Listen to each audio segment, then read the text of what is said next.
स्वागत करते हैं आपका अपने YouTube चैनल कोड कर लो पर। आज सोल्व करेंगे जीएफजी की प्रॉब्लम ऑफ द डे। तो सबसे पहले अपनी प्रॉब्लम स्टेटमेंट पढ़ेंगे, फिर इसके प्रोजेक्शंस को करेंगे दोनों लैंग्वेज में, कोड सी प्लस प्लस में भी और जावा में भी।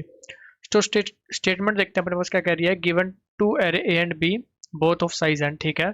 Given Q queries in an array query each having a positive integer X, ठीक है जी।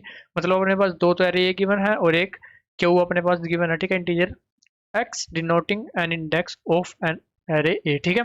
इसका मतलब कि वो जो क्वेरी वाला हमारा एरे है उसके अंदर एक एक जो एलिमेंट है वो क्या इंडिकेट करेगा, एक इंडेक्स को इंडिकेट करेगा ए के, ठीक है जी। फॉर ईच क्वेरी, हर एक क्वेरी के लिए your task is to find all the elements less than और equal to A of X in the array B, ठीक है। अब देखते हैं अपना जो एग्जांपल है उससे समझते हैं। जैसे हमारे पास क्यों दो क्वेरीज है, 0 और 1। 0 क्या है इंडेक्स, 1 क्या है इंडेक्स। 0 इंडेक्स पर ए में क्या पड़ा है, पहले ये देखो।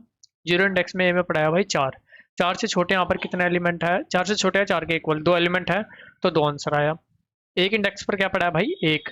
1 से छोटे है 1 के इक्वल, इसमें कितने एलिमेंट अपने पास, एक ही है, ठीक है, तो आंसर आया 1। तो इस तरह से जो है अपना प्रोसेसिंग चल रही होगी। अब क्या करते हैं, इस वाले एग्जांपल को व्हाइट बोर्ड पर लेके चलते हैं, ठीक है, वहां पर इसको अच्छे से समझ लेंगे। पहले अपना व्हाइट बोर्ड की तरफ चलते हैं। और एक और चीज इस एग्जांपल में ना, देखो जो बी है वो सॉर्टेड है, ए भी सॉर्टेड है, लेकिन एक्चुअल में आपको सॉर्टेड नहीं मिल रहा होगा, ठीक है। अगर आप सॉर्ट वाली अपनी अप्रोच यूज करना चाहते हो तो आपको अलग से सॉर्ट करना पड़ेगा, ठीक है। हम सॉर्ट वाली यूज नहीं कर रहे होंगे, हम सिंपल अपना अप्रोच यूज कर रहे होंगे। अभी चलते हैं अपना व्हाइट बोर्ड की तरफ, वहां पर समझते हैं इसको। हमारे पास जो एग्जाम्पल है वो है जी ए, हमारे पास जो गिवन है 1 1 5 5, ठीक है जी। बी जो अपने पास गिवन है वो है जी 0 1 2 3, 0 1 2 3, ठीक है। और जो क्वेरीज हमारे पास गिवन है QUERY वो है अपने पास, देखो जी, 0 क्वेरी है 0 1 2 3 और बी भी 0, अच्छा दोनों सेम ही है, ठीक है, दोनों सेम ही अपने पास, ठीक है जी। ये क्या है, मेरे पास इंडेक्स है क्वेरी वाला, है ना। तो हमें क्या चाहना है कि बी में इस इंडेक्स पर ए में जो एलिमेंट पड़ा है उससे छोटे है, उसके इक्वल जितने भी एलिमेंट है वो हमें टोटल रिटर्न करने हैं, ठीक है। अभी क्या करते हैं, प्रोज देखते हैं कि हमारी क्या बनने वाली है। अब देखो हम क्या करेंगे, लास्ट में जो हमारा काम हो रहा होगा वो क्या हो रहा होगा, एक क्वेरी को उठाएंगे, उसके रिस्पेक्टिव एलिमेंट देखेंगे, ठीक है। 1 पड़ा है, हमें साथ के साथ पता चल जाना चाहिए कि 1 से छोटे 1 के इक्वल इतना एलिमेंट है। मान लीजिए हम 2 इंडेक्स पर आए, 2 इंडेक्स पर देखा 5 है, हमें साथ के साथ पता चल जाना चाहिए 5 से छोटे उसके इक्वल कितना एलिमेंट है, ठीक है। अब वो काम करने के लिए हम क्या करेंगे, हम एक अपना एक तरह से अनऑर्डर्ड मैप जैसे कहते हैं उस तरह से एक हैश प्रिपेयर करेंगे, ठीक है। हैश कैसे प्रिपेयर करेंगे, हम जैसे ही 5 उसमें डाल लेंगे, उस हैश में डाल लेंगे, ठीक है। हमें साथ ही बता देगा वो इससे छोटे इसके इक्वल एलिमेंट हमारे पास बी में इतने पड़े हैं, ठीक है। अब उसकी प्रिपरेशन कैसे होगी, बिल्कुल सिंपल। देखो हमें सिंपल क्या करना है, हमारे पास यहाँ पर जो भी एलिमेंट हो सकते हैं बी में, ठीक है, उसमें से मैक्सिमम एलिमेंट क्या हो सकता है 3, ठीक है। तो हम क्या करेंगे, जितने मैक्सिमम एलिमेंट हो सकता है +1, ठीक है, क्योंकि 0 बेस इंडेक्सिंग होती है अपनी, उतने साइज का एक हैश प्रिपेयर करेंगे। हमने क्या करा, एक हैश बनाया, ठीक है, सिंपल सा, 1 2 3 4, 4 साइज का बन गया, ठीक है। 0 1 2 3 ये इसके इंडेक्स हो गए। 4 साइज का क्यों बनाया, क्योंकि जो मैक्सिमम एलिमेंट है मेरे पास 3 है, ठीक है। उसके रिस्पेक्टिव इंडेक्स लेने के लिए, 3 इंडेक्स लेने के लिए मेरे को 4 साइज का बनाना पड़ेगा, क्योंकि 0 बेस इंडेक्सिंग होती है, ठीक है जी। अब मैं सिंपल क्या करूंगा, इसमें बी एरे की एंट्री कर दूंगा, ठीक है। 0 है तो मैं कहूंगा हाँ भाई 0 एक बार है, 1 एक बार है, 2 एक बार है, 3 एक बार है, ठीक है। ऐसा सिंपल सा काम कर देंगे। अब आप डायरेक्ट ऐसा नहीं कर सकते, देखो 5 आपके पास आया ए में, अब 5 तो यहाँ पे कहीं प्रेजेंट नहीं है, तो डायरेक्ट तो आप ऐसे बता नहीं सकते, ठीक है। तो आपको सिंपल क्या करना पड़ेगा, इसका साइज देखना पड़ेगा, इसका साइज क्या होगा 4। अगर 5 इससे बड़ा है, ठीक है, और इसका साइज ही 4 है, इसका मतलब सारे एलिमेंट क्या है, इससे छोटे हैं, ठीक है। सारे एलिमेंट छोटे हैं, तो जो एन होगा वो उस पर्टिकुलर एलिमेंट जैसे 5 है उसके लिए मेरा आंसर आ रहा होगा, ठीक है। क्योंकि उस साइज का इसमें एग्जिस्ट ही नहीं करता, इसका मतलब सारे एलिमेंट इससे छोटे हैं, ठीक है, तो एन उसके लिए आंसर बन जाएगा। बिल्कुल सिंपल बात, ठीक है। अब देखो जी, अभी क्या करते हैं, हल्का सा ना इस क्वेश्चन को मॉडिफाई करते हैं, इस वाले जो अपने एग्जांपल है उसको मॉडिफाई कर लेते हैं। हम क्या कह देते हैं कि हमारे पास ना यहाँ पर 6 पड़ा है भाई, ठीक है। अब यहाँ पर अगर 6 पड़ा है तो हमारा जो क्वेश्चन में डिफरेंस आ जाएगा वो क्या आ जाएगा, अब देखो बी दोबारा बना लेते हैं, हमारे पास 0 1 2 6, ठीक है। अब जो हमें हैश प्रिपेयर करना होगा 7 साइज का प्रिपेयर करना होगा, ठीक है। यहाँ पर हमने क्या करा, 1 2 3 4 5, ठीक है, 1 0 1 2 3 4 5 6। सबसे पहले आई 0, 1 1 आया, 1 2 आया, 1 0 0 0 6 आया, 1। इस तरह से सबकी एंट्री कर ली, बिल्कुल ठीक है। अब हमारे पास जो ए था वो क्या था, 1 1 5 5, बिल्कुल ठीक है। क्वेरी क्या थी, 0 1 2 3, ठीक है। अब देखो जब आपके पास 5 आएगा, आप यहाँ पर 5 को देखोगे, आप कहोगे 0, ठीक है, लेकिन 0 आंसर नहीं है, इसका आंसर कितना है 3। मतलब 5 पर यहाँ पर 3 पड़ा होना चाहिए भाई। अगर यहाँ पर कहीं पर 4 भी दिया होता, ठीक है, उस पर भी 0 की जगह 3 पड़ा होना चाहिए था, ठीक है, क्योंकि उससे छोटे 3 एलिमेंट हमारे पास प्रेजेंट है। तो वो काम हम बिल्कुल सिंपल कैसे करेंगे, जो हमारा हैश एरे भी बनकर आ चुका है, ठीक है, इसको ही ट्रैवर्स करेंगे, ठीक है। इसका पूरे को ट्रैवर्स करते चलेंगे 1, ठीक है, पिछले वाला इसमें ऐड कर देंगे, इसको कर देंगे 2, पिछले वाला इसमें ऐड कर देंगे, इसको कर देंगे 3, पिछले वाला इसमें ऐड कर देंगे, इसको कर देंगे 3, पिछले वाला इसमें ऐड कर देंगे, इसको भी 3 कर देंगे, ऐड कर देंगे 3, ऐड कर देंगे 4, ठीक है। अब ये क्या इंडिकेट करता है, ये इंडिकेट करता है किसी भी पॉइंट पर अगर आप देखोगे वहां पर आपको पता चल जाएगा कि 3 से छोटे या 3 के इक्वल एलिमेंट मेरे पास 3 पड़े हैं, ठीक है, जो कि आपके पास 0 1 2। 6 पर अगर आओगे, 6 से छोटे या 6 के इक्वल एलिमेंट मेरे पास 4 पड़े हैं, जो कि है 0 1 2 6, ठीक है। तो ये हमें सिंपल बता देगा, फिर हमें कुछ नहीं करना, क्वेरी अरे को इटरेट करना है। हर एक क्वेरी को उठाया, 0 क्या इंडिकेट करता है, इंडेक्स, एलिमेंट देखा 1, 1 के रिस्पेक्टिव में क्या भाई आंसर 2, बिल्कुल सिंपल।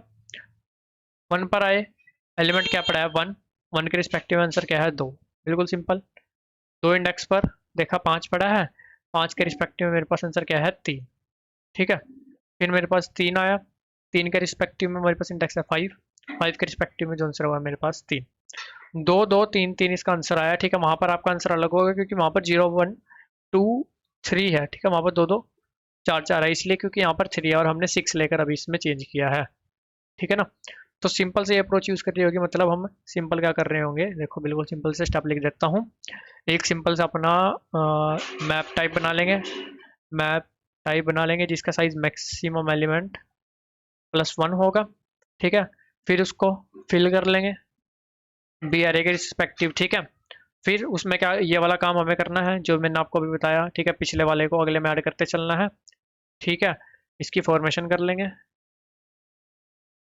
बिल्कुल सिंपल। उसके बाद क्या करना है, क्वेरी को ट्रैवर्स, ठीक है, क्वेरी को ट्रैवर्स करा, ईच इंडेक्स उसमें से पिक किया और उसके रिस्पेक्टिव आंसर, एक अपना आंसर वेक्टर बना के उसमें पुट कर देंगे, ठीक है। तो इसकी टाइम और स्पेस जो लग रहा होगा, टाइम कॉम्प्लेक्सिटी की क्या बनकर आएगी, अब देखो हम क्या करेंगे, बी एरे को ट्रैवर्स करेंगे, उसमें से मैक्सिमम एलिमेंट निकाल लेंगे, फिर मैक्सिमम एलिमेंट के रिस्पेक्टिव एक अपना मैप टाइप बनाएंगे, ठीक है। अब उसको पूरे को फिल करना होगा हमें, तो हमारा जो टाइम लगेगा वो क्या लगेगा, of maximum of max element from B, ठीक है, और ओमा एन, क्योंकि जो हमारे पास एन है उसको उसके रिस्पेक्टिव हमारा जो ए और बी अरे हमारे पास गिवन है उस साइज के, उनको भी तो ट्रैवर्स कर रहे होंगे। मैक्सिमम एलिमेंट ग्रेटर होगा तो उतना मैक्सिमम लग जाएगा, एन ग्रेटर होगा तो एन अपना लग जाएगा, ठीक है। और क्वेरी, क्वेरी को भी हम ट्रैवर्स कर रहे होंगे, तो जो भी मैक्सिमम होगा उतना हमारा मैक्सिमम स्पेस टाइम लगेगा। स्पेस क्या लग रहा होगा, मैक्सिमम एलिमेंट जितना, क्योंकि एक हम एक तरह से अपना वेक्टर वगैरह या सिंपल अरे जावा में बना रहे होंगे, ठीक है, हैश मैप की तरह उसको यूज कर रहे होंगे, तो ये लग रहा होगा अपना टाइम और स्पेस। अभी चलते हैं, करते हैं इसको सी प्लस प्लस और जावा में कोड। अब देखो सबसे पहले तो हम क्या करते हैं, वेक्टर ऑफ इंट हीप नाम से बना लेते हैं, ठीक है, जो रहने वाला है उसको पहले निकाल लेते हैं, int M X equal to -1, maximum element निकालना है हमें बी से, ठीक है जी। I plus plus M X क्या हो जाएगा, maximum of M X comma B of I, बिल्कुल सिंपल, ठीक है। ये टाइम कितना लगेगा, ओ ऑफ एन। अब एम एक्स हो सकता है इससे बड़ा हो, तो वो फिर उससे ज़्यादा अपना टाइम लगेगा, इसलिए हमने वहाँ पर टाइम अपना लिखा है मैक्सिमम ऑफ एम एक्स और अपना एन कोमा क्यू, ठीक है जी। इसका साइज क्या बनेगा, एम एक्स, इसको फिल कर लेंगे अभी 0 से, बिल्कुल सिंपल। फिर हम क्या करेंगे, हर एक एलिमेंट को उठाएंगे किस में से, बी में से दोबारा, ठीक है, और हीप में उसकी एंट्री कर देंगे, ठीक है, B of I plus plus, बिल्कुल सिंपल। फिर हम क्या करेंगे, पूरे हीप को ट्रैवर्स करेंगे, int I equal to 0, I less than equal to M X I plus plus, ठीक है। इसको 1 से ट्रैवर्स करते हैं क्योंकि 0 वाला तो सेम ही रहने वाला है, ठीक है। और हमारे पास हीप ऑफ आई क्या बन जाएगा, plus equal to heap of I -1, पिछले वाले एलिमेंट भी जो है वो उठा के हम ला रहे हैं ताकि हमें किसी पर्टिकुलर टाइम पे पता चल जाए कि ऐसे छोटे से इक्वल के एलिमेंट हमारे पास कितने हैं, ठीक है। अब उसके बाद हमें क्या करना है, सिंपल अपना क्वेरी एरे को ट्रैवर्स करना है, ठीक है। तो उसको ट्रैवर्स करते हैं for int I equal to 0, I less than Q I plus plus, ठीक है। एक यहाँ पर हमें क्या करना पड़ेगा, वेक्टर बनाना पड़ेगा आंसर नाम से, वेक्टर ऑफ इंट आंसर, ठीक है। Answer dot push back. अब देखो यहाँ पर मेरे पास क्या हो सकता है, जो क्वेरी में इंडेक्स आ रहा है उस इंडेक्स पर जो एम एलिमेंट पड़ा है वो मैक्स से भी ज़्यादा हो। ठीक है, तो उस केस में क्या होगा कि एन के एन एलिमेंट जितने मेरे पास टोटल एलिमेंट भी में हो सारे के सारे छोटे है उससे। ठीक है, तो एन उस केस में मेरा आंसर आ जाएगा। अगर ऐसा होता है कि A of query of I index देगा, उस इंडेक्स पर ए में जो एलिमेंट पड़ा है, ठीक है, अगर वो ग्रेटर हो जाता है किससे भाई, एम एक्स से। ठीक है, तो मेरे पास सिंपल हमें क्या करना है, आंसर में पुश बैक कर देना है जी एन को। ठीक है, अगर ऐसा नहीं होता तो इसका मतलब हीप में मेरे पास उसके लिए आंसर पड़ा है, तो आंसर में पुश बैक कर देना है। ठीक है, हीप में A of query of I, Q U E R Y, query of I का जो भी आंसर पड़ा होगा। ठीक है, यहाँ पर क्वेरी में आई हटा देते हैं, लास्ट में जो है अपना रिटर्न कर दें किसको भाई, आंसर को। ठीक है जी, अब एक बार इसको चलाकर भी देख लेंगे, चलाकर देखते हैं इसको। पहले सही चलना चाहिए वैसे तो। अभी कुछ एरर है, देखते हैं भाई कहाँ कहीं पर हमने कुछ गलती कर दी होगी, देखते हैं कहाँ पर एरर है। गलती की है जी अपनी, जो एम एक्स आ गया है हमारे पास तीन, तीन प्लस एक, चार साइज का एरे बनाना है, तो यहाँ पर आएगा अपना +1। अभी चला कर देखते हैं इसको। ठीक है, अभी सही चलना चाहिए वैसे। अभी सही चल रहा है, सबमिट करते हैं। सेम पैटर्न में जावा कोड लिखा है, अगर ये सबमिट होता है तो वो भी आपको एक्सप्लेन करता हूँ। ठीक है जी, ये वो अपना लगभग सबमिट। चलते हैं जावा कोड की तरफ। देखो जी, अभी हमने क्या करा, अपना सबसे पहले बी में से मैक्सिमम एलिमेंट निकाल लिया, बिल्कुल सिंपल। मैक्सिमम एलिमेंट +1 साइज का एक हीप एरे बना लिया, उसको 0 से फिल कर लिया। ठीक है, फिर हर एक एंट्री की बी में से उसमें, हर एक एलिमेंट की बी में से उसमें एंट्री कर दी। ठीक है, और फिर उसको दोबारा से अपना रिफॉर्मेशन कर ली उसकी। ठीक है, क्योंकि हमें एकदम पुट करते साथ ही एलिमेंट पता चल जाना चाहिए उससे छोटे से इक्वल कितना एलिमेंट हमारे पास है। ठीक है, उसके बाद आंसर एरे बनाया जो फाइनल रिटर्न हो रहा होगा क्यू साइज का। ठीक है, एक एक एलिमेंट को अपने ट्रेवर्स करा क्वेरी में से, इंडेक्स उठाया, उस इंडेक्स के अकॉर्डिंग जो भी मेरे पास एलिमेंट पड़ा है ए में, अगर वो एम एक्स से बढ़ा जाता है, इसका मतलब सारे एलिमेंट ही वी में से छोटे हैं, तो उसके लिए आंसर आ गया एन। ठीक है, सारे एलिमेंट मतलब छोटे हैं। वरना फिर क्या करा, जो भी हमारा हीप में उसके लिए आंसर पड़ा होगा वो उसमें पुट कर दिया, लास्ट में आंसर को रिटर्न करा। ठीक है, एक बार आपको ये भी सबमिट करके दिखा देता हूँ जी, कोई दिक्कत परेशानी वाली बात नहीं है। और गाइस, दोनों कोड का लिंक और अपने लिंक इंस्टाग्राम का लिंक भी आपको डिस्क्रिप्शन में मिल रहा होगा, चाहो तो वहाँ जाकर भी आप कनेक्ट कर सकते हो। किसी प्रकार का डाउट कमेंट सेक्शन में पूछ सकते हो। वीडियो अच्छी लगे तो लाइक सब्सक्राइब भी कर सकते हो। मिलते हैं आपसे अपने अगली वीडियो में, तब तक के लिए धन्यवाद।